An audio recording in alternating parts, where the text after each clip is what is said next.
விசைத்தறி பிரச்சனையை தீர்க்க வேண்டும் என்றால் ஒட்டுமொத்தமாக இதை அணுக வேண்டும். ஒரு ஜவுளி பூங்கா இங்க வந்துருதுங்க ஐயா. அடுத்து விசைத்தறிக்கு இன்னைக்கு கரண்ட் பில் பாத்தீங்கன்னா கண்ணை கட்டுதுங்க ஐயா. எந்த அளவுக்கு ஏற்றி வச்சிருக்காங்கன்னா நிலை கட்டணம் மட்டுமே 17,200 ரூபாய், ப்ரீ கவர் கட்டணம் 36 ரூபாய், ஒரு கிலோ வாட் இன்னைக்கு 150 ரூபாய்ங்க ஐயா. ஒட்டுமொத்தமாக மின்சார கட்டணம் என்பது 15% 55% உயர்த்திருக்கிறாங்க. அப்ப மின்சார கட்டணம் உயர்ந்துருச்சு. நம்மளால வேலை செய்ய முடியாதுங்க ஐயா. நூல் பஞ்சு பிரச்சனை இருக்கு.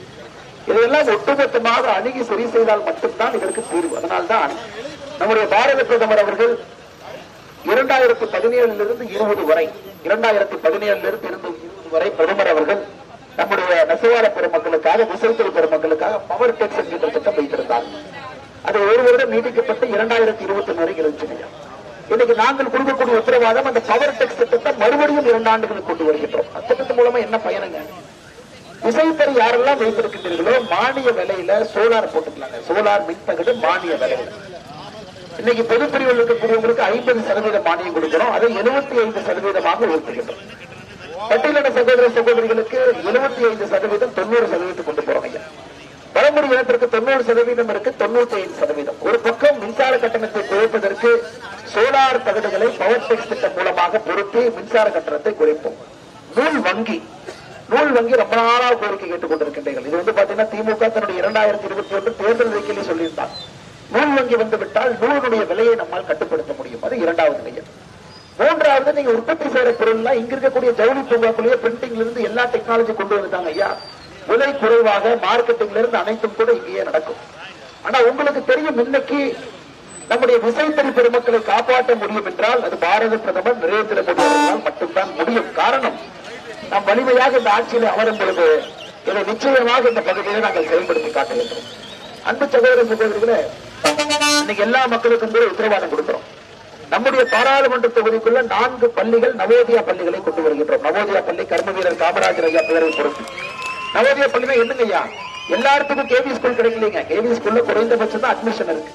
ஆனா எல்லோருக்கும் தரமான கல்வி வேண்டும் என்பதுதான் நம்முடைய குறிக்கோள். நவோதயா பள்ளி பாத்தீங்கன்னா உலகத்தரம் வாய்ந்த கல்வியை மத்திய அரசு இலவசமா கொடுக்கிறாங்க. ஒரு பள்ளியில 1200 பேர் அட்மிஷன் போடலாம். கோயம்புத்தூர் பாராளுமன்றத்திற்கு 4 பள்ளிகள் வரும்பொழுது 4800 பேருக்கு அட்மிஷன் கொடுக்கலாங்க ஐயா. ஒரு மாணவருக்கு மத்திய அரசு செலவு செய்யக்கூடிய தொகை 88,000 ரூபாய். 88,000 ரூபாய் ஒரு மாணவருக்கு முற்றிலும் இலவசம். சீருடையிலிருந்து தங்குவதிலிருந்து முற்றிலும் இலவசமாக உலகத்தரம் வாய்ந்த கல்வி. திமுக காரங்களை பாத்தீங்கன்னா இவங்களும் செய்ய மாட்டாங்க, செய்யறவங்களையும் விட மாட்டாங்க. அதனால் நவோதயா பள்ளிகள் தமிழகத்திற்குள்ள வர வேண்டிய நேரம் வந்துவிட்டது. அதை குறிப்பாக இந்த பகுதி கொண்டு வருகின்றோம். அதை தாண்டி பாருங்க ஐயா, நம்முடைய விஸ்வகர்மா திட்டத்தில் விண்ணப்பத்திற்கக்கூடிய எல்லா அன்பு சகோதர சகோதரர்களுக்கும் கூட அது முறையாக வருவதற்கு எல்லா முயற்சியும் எடுத்து, குறிப்பாக சோமனூரை பொறுத்தவரை ஒரு விதத்தில் ஒரு உறுதியாக இருக்கின்றோம். சோமனூருடைய ரயில்வே நிலையத்தை மேம்படுத்தி அமிர்த் பாரத் திட்டம் பாரத பிரதமர் அவர்கள் ஒரு ரயில்வே நிலையத்துக்கு 10 கோடி 15 கோடி செலவு செஞ்சு மேம்படுத்துறாங்க. இன்னைக்கு சோமனூர்ல இவ்வளவு நம்முடைய பெருமக்கள் தொழிலை நம்பி இருக்கக்கூடிய பெருமக்களுக்கு சோமனூர் ரயில்வே நிலையத்தை அமிர்த் பாரத் திட்டத்தில் விரிவுபடுத்தி பெரிதுபடுத்தி எல்லோரும் செல்வதற்கு ஏதுவாக அதை அமைத்துக் கொடுக்கின்றோம் என்கின்ற ஒரு உத்தரவாதம் உங்களுக்கு கொடுக்கின்றோம். அன்பு சகோதர சகோதரர்களை நீங்கள் மறந்துவிடக் கூடாது. இதெல்லாம் நடக்க வேண்டும் என்றால் பாரத பிரதமர் நரேந்திர மோடி அவர்கள் ஆட்சியில் இருக்கும் பொழுதுதாங்க ஐயா அது சாத்தியம். ஒருவேளை உங்களுக்கு தெரிய பிரதமர் தான் வரப்போறாங்க. பட் ஒருவேளை கோயம்புத்தூர் பாராளுமன்றத்துக்கு வேற யாராச்சும் எம்பியா வந்தா என்ன செய்ய முடியும் சொல்லுங்க? திமுக எம்பியா வந்தா என்ன செய்ய முடியும்? ஒரு முதலமைச்சர் திமுக இருக்கிறாங்க, அமைச்சர்கள் திமுக இருக்கிறாங்க, எம்எல்ஏக்கள் திமுக இருக்கிறாங்க. அவர்கள் செய்ய முடியாத ஒரு பாராளுமன்ற உறுப்பினர் செய்ய போறாங்களா? இல்ல இன்னொரு கட்சி இருக்கிறாங்க, அனைத்து இந்திய அண்ணா திராவிட முன்னேற்ற கழகம். அவங்க எம்பியா வந்து என்ன பண்ண போறாங்க? மாநிலத்திலேயே ஆட்சியில் இல்ல, மத்திய ஆட்சியில்.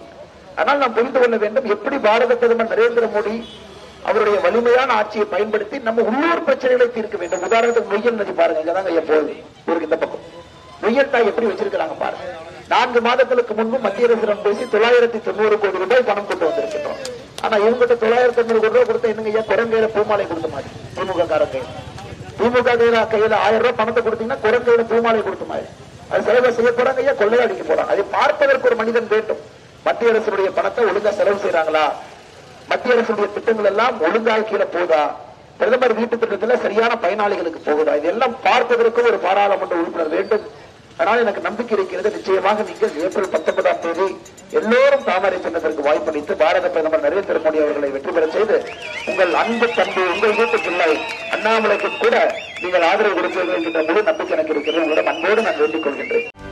செய்திகளை உடனுக்குடனும் துல்லியமாகவும் தெரிந்து கொள்ள சப்ஸ்கிரைப் பண்ணுங்க.